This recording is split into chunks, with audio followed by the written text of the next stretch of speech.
Cordiales saludos a todos los amigos de Canal 8 de la ciudad de Miami. Estamos en el espacio Fernando Aguayo América. Se difunde a través del programa En Contacto. Hoy en la ciudad de Guayaquil, Ecuador, tenemos como invitado al doctor Carlos Julio Emanuel. Él fue candidato a la presidencia de la República en el Ecuador, además fue presidente del Banco Central y funcionario del Fondo Monetario Internacional. Muchísimas gracias por estar con nosotros, doctor. La situación económica internacional actual.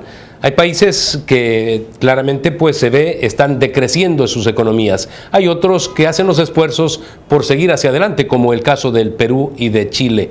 ¿Qué está pasando con la economía internacional? ¿Hay una crisis o no?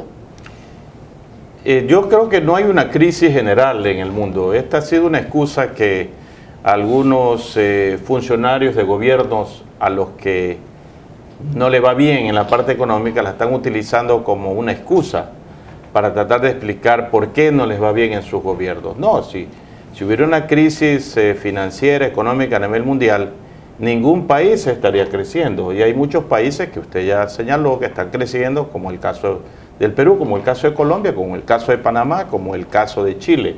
Chile es emblemático, hace mucho tiempo que viene creciendo. Pero hay otros países en la región, hablo solamente de América Latina, que han estado creciendo en términos adecuados, pese a los problemas que pudiera haber con la caída de los precios de los commodities. Estas ideas son tóxicas entonces por justificar un problema de corte ideológico y mal desempeño en lo que sería el desenvolvimiento de las economías. Se trata de meter estos factores exógenos, externos, como culpables de las crisis. Me refiero al caso de Ecuador, el caso de Venezuela.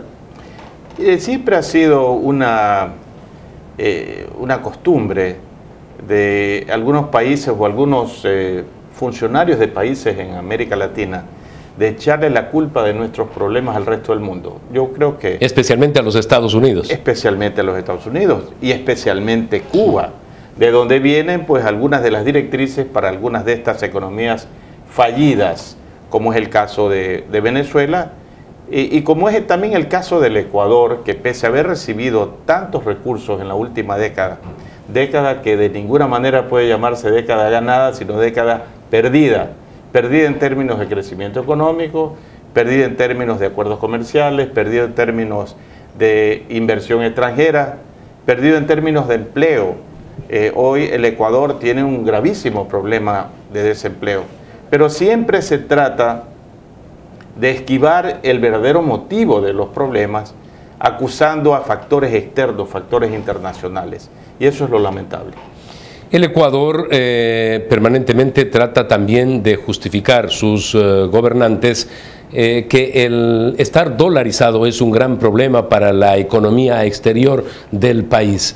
Sin embargo, en otras latitudes se considera como un beneficio el que un país esté dolarizado. Es que es así.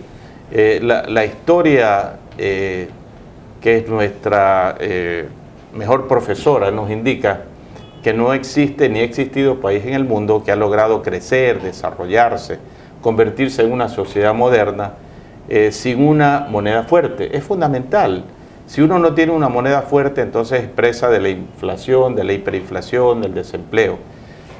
Hay países que hablan de que debemos ser soberanos en el manejo de nuestra moneda. Venezuela es un país soberano en el manejo de su moneda. Hace poco tiempo, un caso emblemático también en África, Zimbabue era un país soberano en el manejo de su moneda y llegó a tener el récord mundial de la inflación y de la hiperinflación en la historia del mundo. Antes lo tenían casos como el de la República de Weimar o Hungría, en América Latina, Bolivia, Argentina, Chile, Nicaragua, Brasil, pero Zimbabue logró tener inflaciones, y esto puede sonar un poco raro, de billones % anual. ¿Cómo resolvió Zimbabue su problema? Dolarizó su economía. Y eso que tienen allí a un dictador de 40 años que es Robert Mugabe. Sin embargo, Zimbabue logró estabilizar su economía. Ecuador, sin duda, desde el año 2000, está como está,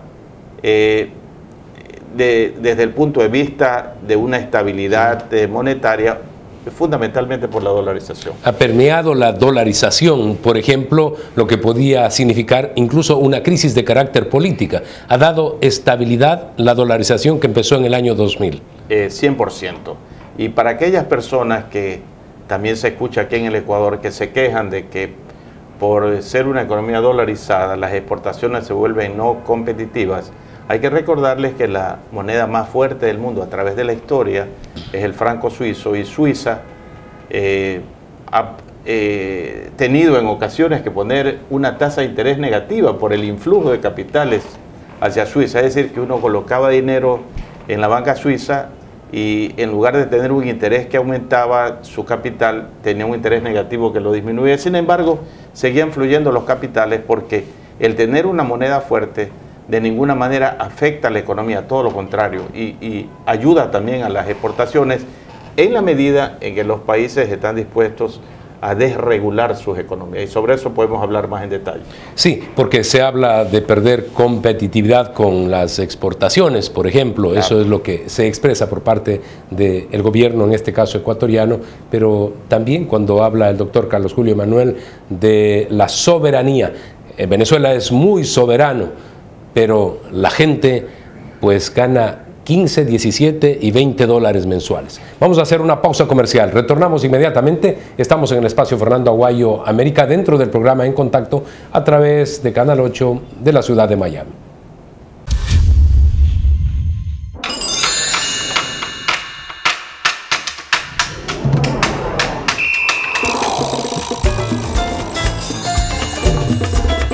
Guayaquil es una ciudad tropical. Una ciudad con magia.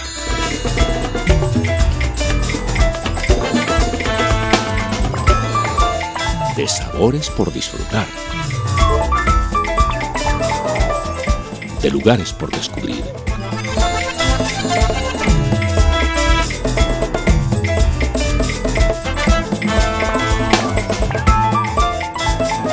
De gratas experiencias que vivir.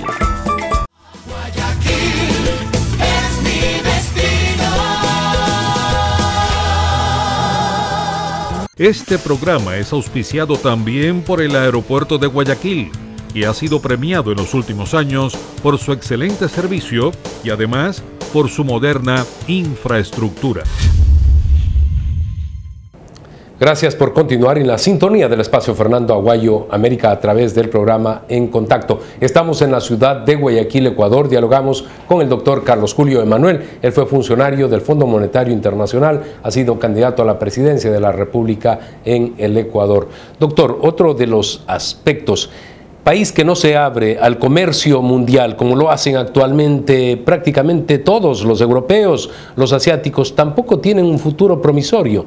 ¿Qué es lo que sucede en países, por ejemplo, como el Ecuador, que no le gustan los tratados de libre comercio, que no tiene un tratado de libre comercio con los Estados Unidos y que aún no concreta con la Unión Europea? Bueno, Fernando, eso es desconocer la realidad. Vivimos en un mundo globalizado en que los negocios se hacen en tiempo real con cualquier lugar del mundo. Hoy en día ya no podemos tener esa mentalidad de comarca.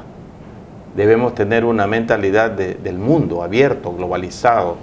Es lamentable, también aquí hay un caso de la década perdida en materia de tratados de comercio. Y mire usted que faltando pocos meses para que termine este gobierno de 10 años, hay ahora la preocupación de firmar apuradamente un acuerdo con la Comunidad Económica Europea. ¿Y por qué ahora y no antes? ¿Qué es lo que impedía que antes se pudiera hacer lo que ahora de manera rápida se quiere hacer? Y ojalá se lo logre para bien del Ecuador, y lo digo con toda sinceridad, pero mientras estamos buscando un acuerdo con la Comunidad Económica Europea, cometemos la torpeza de poner aranceles a todo el mundo que definitivamente van en contra de lo que es el libre comercio. No pueden entrar libremente o con determinados aranceles productos al Ecuador. Ahora hay tasas mayores incluso. Me refiero a las salvaguardas, que aquí lo mencionaron como algo inédito, y es simplemente el reflejo de un mal manejo de la economía, porque el tener un déficit en la balanza comercial o un déficit en la balanza de pagos no tiene que llevar a este tipo de medidas económicas. Y recuerde usted que esto se lo hizo supuestamente porque estamos dolarizados. Entonces uno se pregunta, si eso fuera cierto, entonces ¿por qué Panamá y El Salvador, que también son dolarizados, por qué no pusieron salvaguardas? Si el dólar también debió haberlos afectado a ellos. Es simplemente producto de un desconocimiento y de la ineptitud de quienes manejan los temas económicos en el Ecuador. Gracias a Dios tenemos la dolarización. Si no fuera por la dolarización estaríamos en gravísimos problemas. Porque ¿usted considera, por ejemplo, que Venezuela debería dolarizar su economía? Hace tiempo Venezuela debió haber dolarizado. Y la idea, Fernando, cuando el Ecuador dolarizó en el año 2000 y El Salvador en el 2001, parecía que se iba a convertir en una tendencia de muchos países de buscar un anclaje con una moneda, porque eso es lo que es la dolarización, el anclaje cambiario, para que le dé solidez a la política monetaria, para que haya disciplina monetaria, para que no se produzca un proceso inflacionario que termina afectando a los más pobres. Estados Unidos es un país que alberga, se dice, a 1,5 millones, 2 millones de ecuatorianos. Sin embargo, no tenemos un tratado de libre comercio. El siguiente gobierno, porque en febrero se van a dar las elecciones presidenciales en el Ecuador, el nuevo gobierno tiene que intentar establecer esa relación, mejorar la relación y buscar un tratado de libre comercio con Estados Unidos. De la misma manera como se está buscando ahora con la Comunidad Económica Europea, más allá de que, le digo, me parece un contrasentido que mientras se está buscando firmar aquello, se estén poniendo salvaguardas y extendiéndolas un año más. Mientras se está hablando de que vamos a una suerte de libre comercio con la Comunidad Económica Europea, estamos pensando en poner salvaguardas a los países miembros del Pacto Andino. O sea, realmente no se entiende. Lo que se hace con la mano derecha se la borra con la izquierda, porque el gran problema de este gobierno en materia económica es que nunca tuvo un plan o un programa. Como dijo el poeta, se hace camino al andar, se va haciendo cosas, luego se da marcha atrás. Se habla que queremos tener una nueva matriz productiva en el Ecuador, cuando Ecuador es un país súper competitivo en todo lo que tiene que ver con su sector agropecuario, y ahí está su matriz productiva, a la que hay que potencializarla, tecnificarla, en lugar de estar pensando en veleidades del momento de que hay que cambiar la matriz productiva. Eso es lo lamentable del país. No ha habido un programa económico y se van haciendo cosas como se les ocurre al andar. Vamos a hacer el segundo corte comercial. Retornamos inmediatamente. En el siguiente bloque quiero hablar de la campaña electoral en el Ecuador, porque falta muy poco tiempo. Igual hablar algo sobre la campaña en los Estados Unidos. En noviembre son las elecciones. Retornamos. Estamos en la ciudad de Guayaquil, Ecuador, dialogando con el exfuncionario del Fondo Monetario Internacional, el doctor Carlos Julio Emanuel.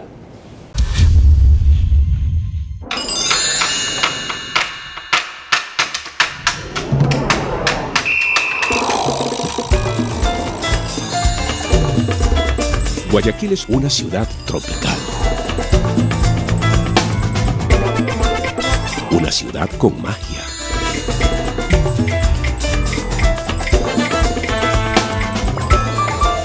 De sabores por disfrutar. De lugares por descubrir.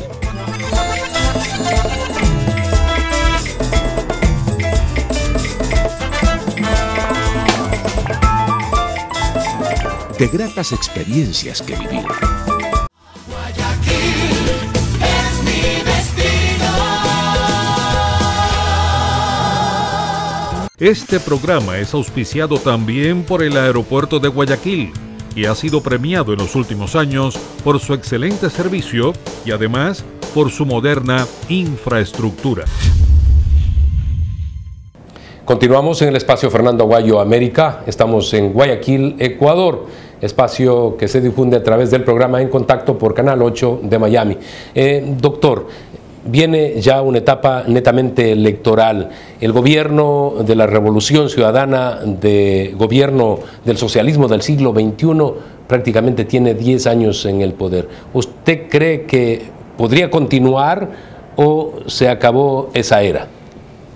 Yo creo que esa era se acabó, y no solamente lo digo pensando en el contexto ecuatoriano, se ha acabado en Argentina, se ha acabado en Venezuela, se ha acabado en Cuba. En Cuba todavía hay algún intento de mantener una situación que para mí es insostenible.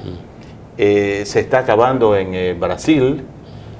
En Bolivia también hay una especie de, digamos, de gente que ha reaccionado en contra cuando habló de la reelección el presidente Evo Morales. En el único país que podríamos decir que las cosas aparentemente van a continuar es en Nicaragua.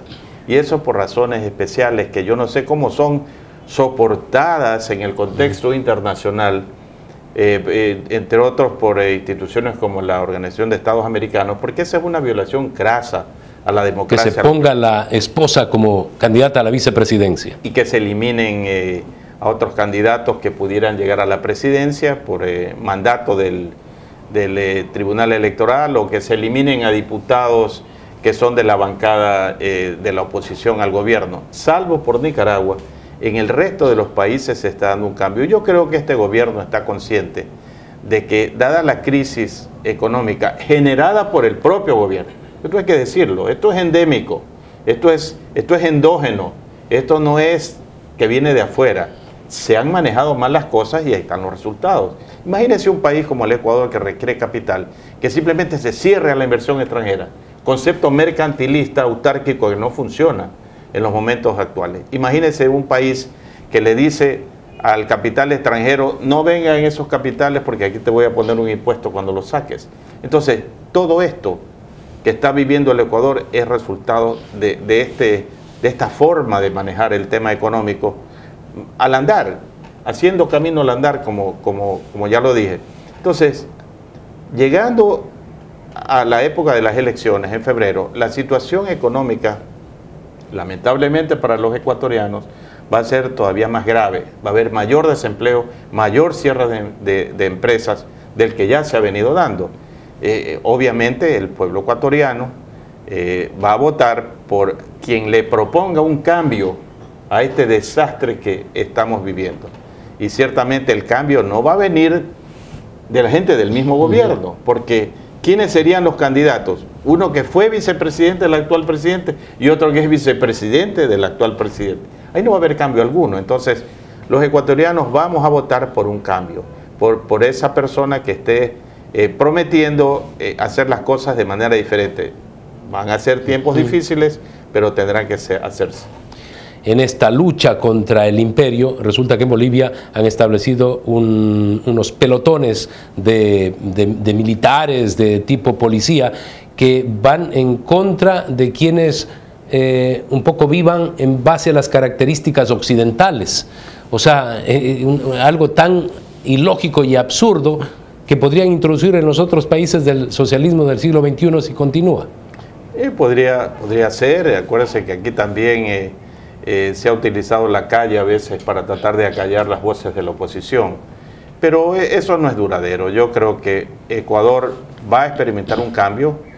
Vamos a tener una renovación en todo sentido, y especialmente pues en lo que tiene que ver con la parte económica. No podemos seguir con una política que ha llevado al desastre a Venezuela, y felizmente hoy en día, gracias a la globalización, gracias a las redes sociales, gracias a que tenemos cadenas de televisión que cubren el mundo entero, sabemos lo que está pasando en Venezuela, sabemos lo que pasa en Cuba, y nadie quiere reflejarse en ese espejo, Fernando. La carga ideológica tan nociva durante esta década en varios países no puede continuar. No puede continuar, y yo diría no va a continuar, porque el pueblo ecuatoriano, si se miden sus criterios por las encuestas, está definitivamente a favor de un cambio. Le quiero agradecer por haber estado con nosotros una vez más aquí en nuestro espacio. Fernando Aguayo, América, a través del programa En Contacto por Canal 8 de Miami. Nos volveremos a ver la próxima semana.